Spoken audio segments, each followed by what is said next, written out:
Hello students, welcome again. Students, in today's video lecture, we want to discuss Roland Barthes as an important postmodern critique.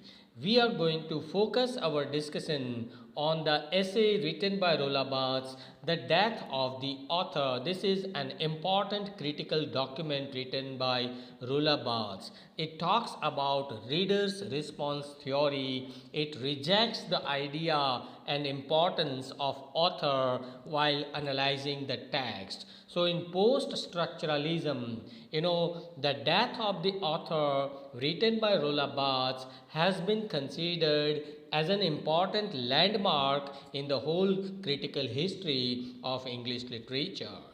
Barthes was a French essayist. He was also a literary critic who earned his popularity as a critic by his essay, The Death of the Author.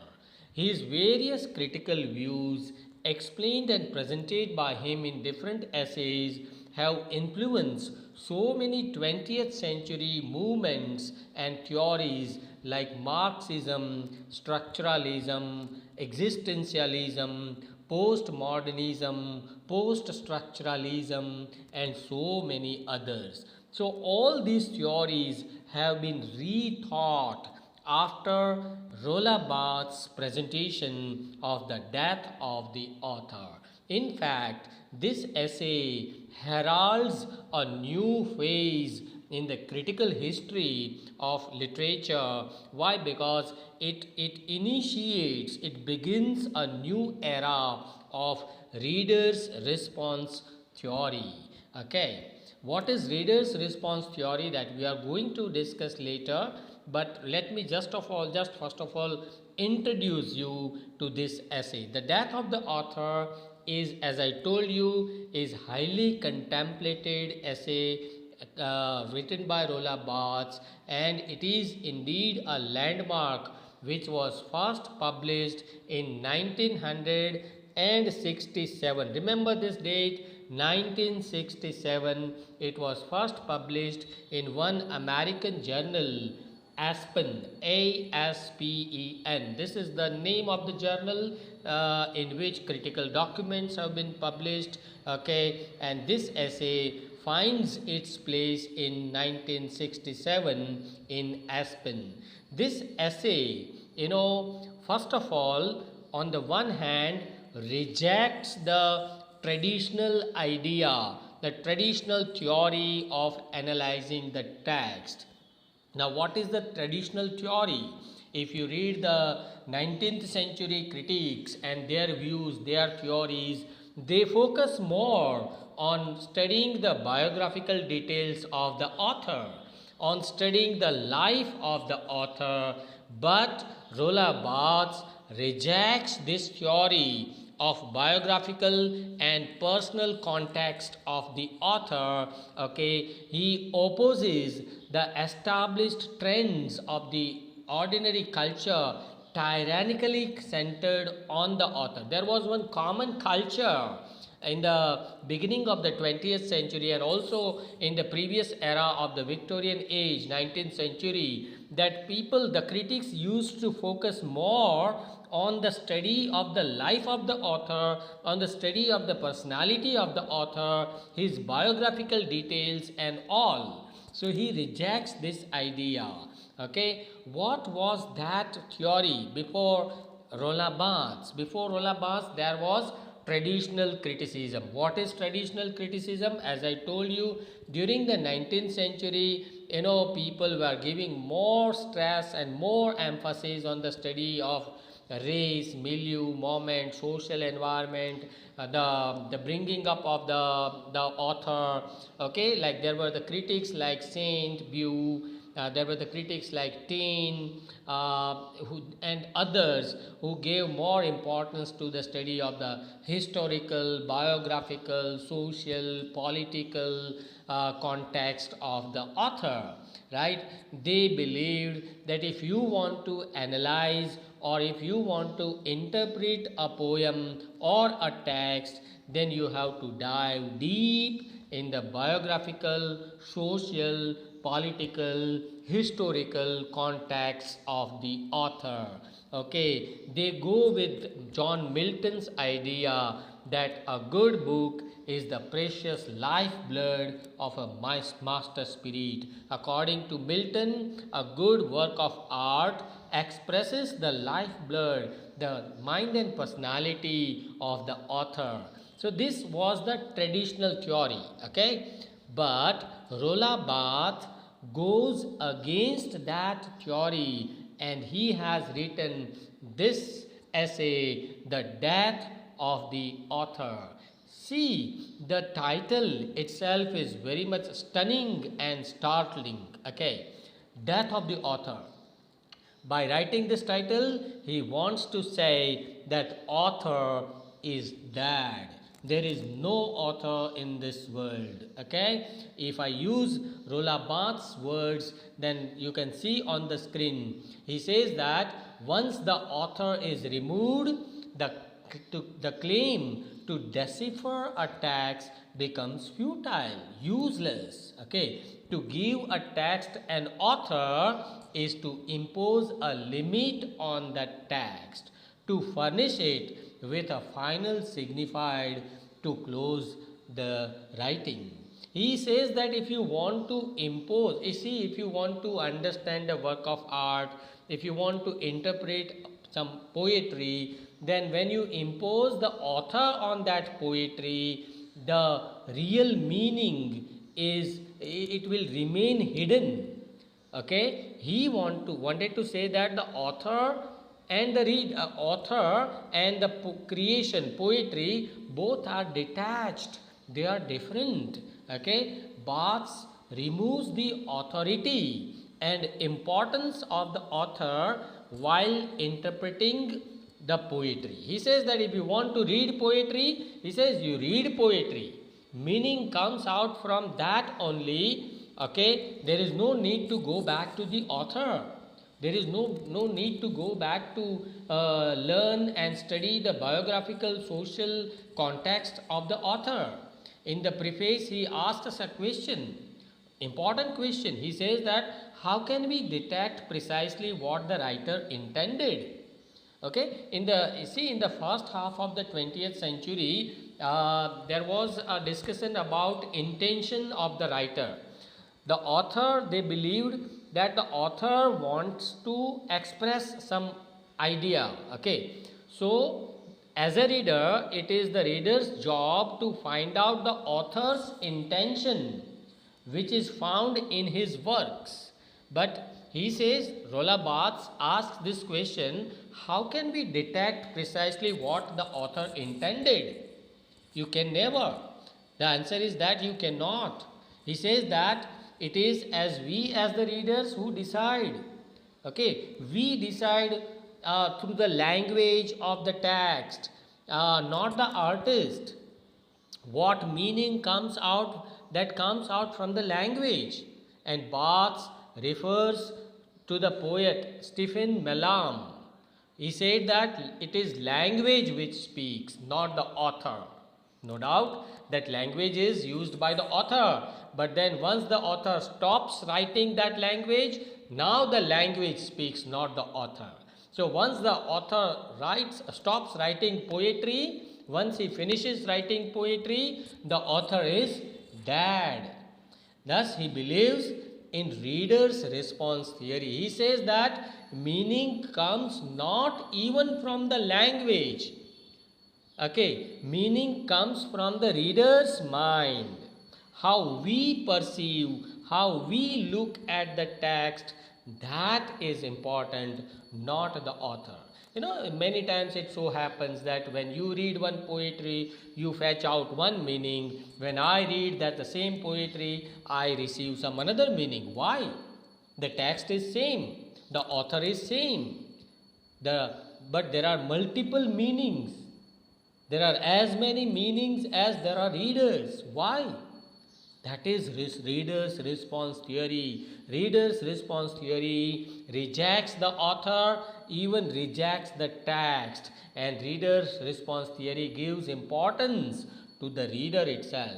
According to Roland Barthes, the meaning of the text cannot be limited by the author. Okay, the reader is important. Reader interprets the work of art in different ways, and that's why every reader responds to the text in different ways, and that's why there are multiple meanings, right? Now, in his essay, Roland Barthes has also discussed the idea of pre-existing text. Okay, this essay, The Death of the Author, as I told you, rejects the author's intention. Okay, and instead he develops a reader's response theory. The reader is the space on which all quotations that make up writing are inscribed. Okay, now this is very important. Try to understand. Roland Barthes believed that our mind, as a reader, our mind has already some tags, some quotations.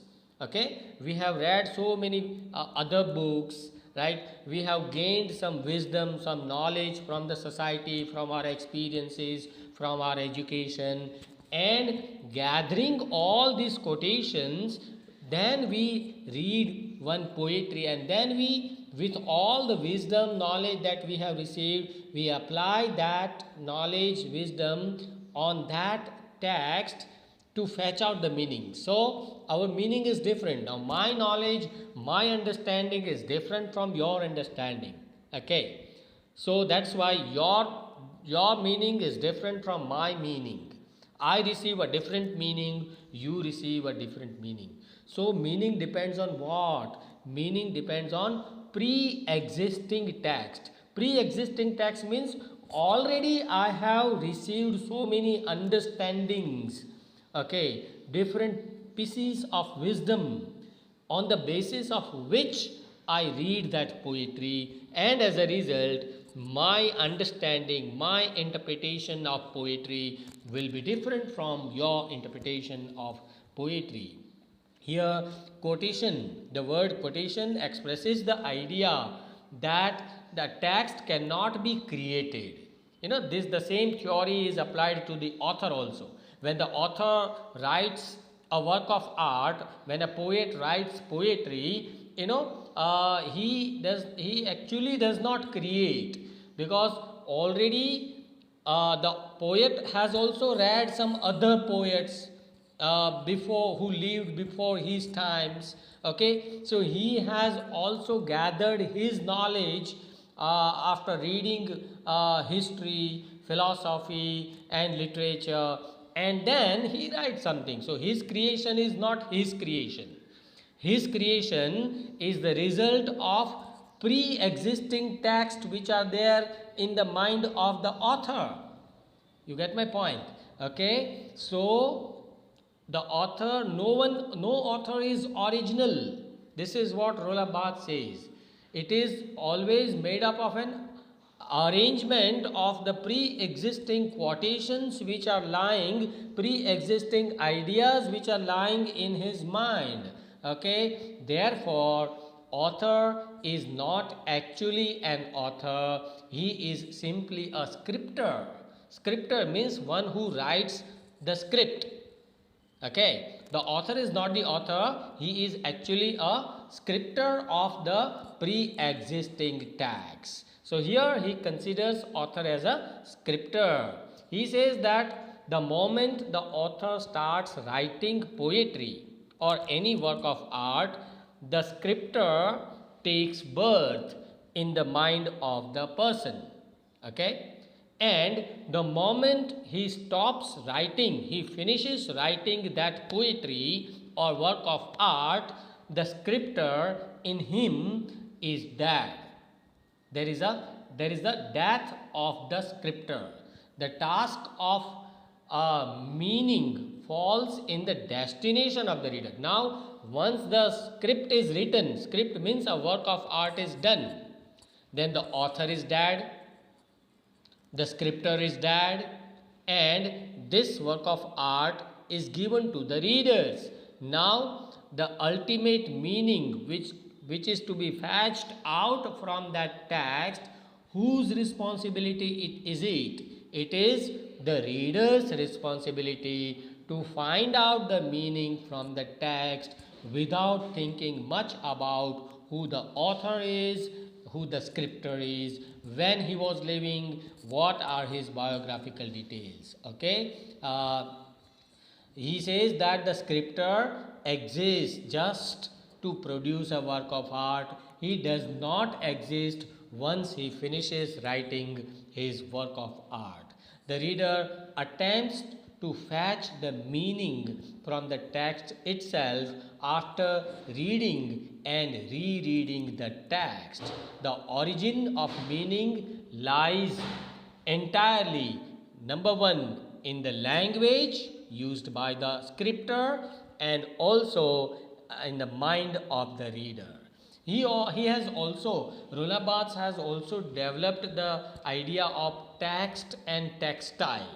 Okay, you must have seen, the fabric, the clothes are made of fabric, right?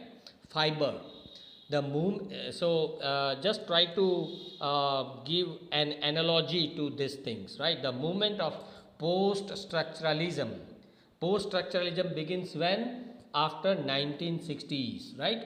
In the second half of the 20th century, it brought about the idea of multiplicity of meaning. Multiplicity of meaning means multiple meanings. There are hundreds of meanings in one text. Okay? Why? Because there are hundreds of readers. There are hundreds of people who have different understanding, different pre-existing texts. Okay? Barthes goes in the line of post-structuralism, and he believes that each work of art contains multiple layers of meanings, and he draws similarity between the text and textile. He said that the text is a tissue of fabric. What is this fabric? This is the fabric of quotations, right? There are hundreds and thousands of quotations lying in the mind of the author, lines, quotations, and he presents them in his work of art. So that work of art is what? That work of art is made of different hundreds of fabrics of quotations, pre-existing texts from different cultures, from different societies. Okay, it is not the product of one society, one culture. See, as a poet, when I write poetry, I am influenced by so many cultures, so many traditions, so many customs, so many books. I am influenced by so many writers. Okay, I am influenced by so many teachers in my life.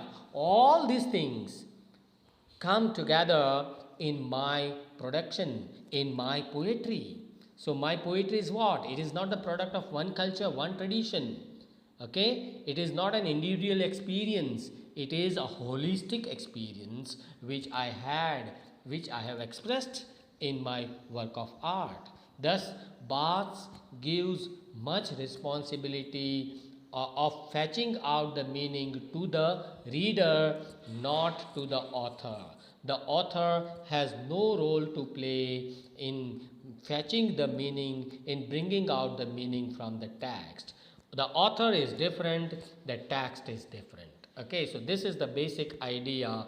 Now let's conclude by saying that Roland Barthes, this essay, Death of the Author, is a post-structuralist critical document. Okay, post-structuralist. Why? Because post-structuralism gives much emphasis on multiple meanings. These multiple meanings come from the reader's minds. He gives more importance to the reader and less importance to the author. So, Death of the Author is a post-structuralist critical document, and this essay favors the multiplicity of meaning. The essay gives importance to the readers and removes the authority of the author.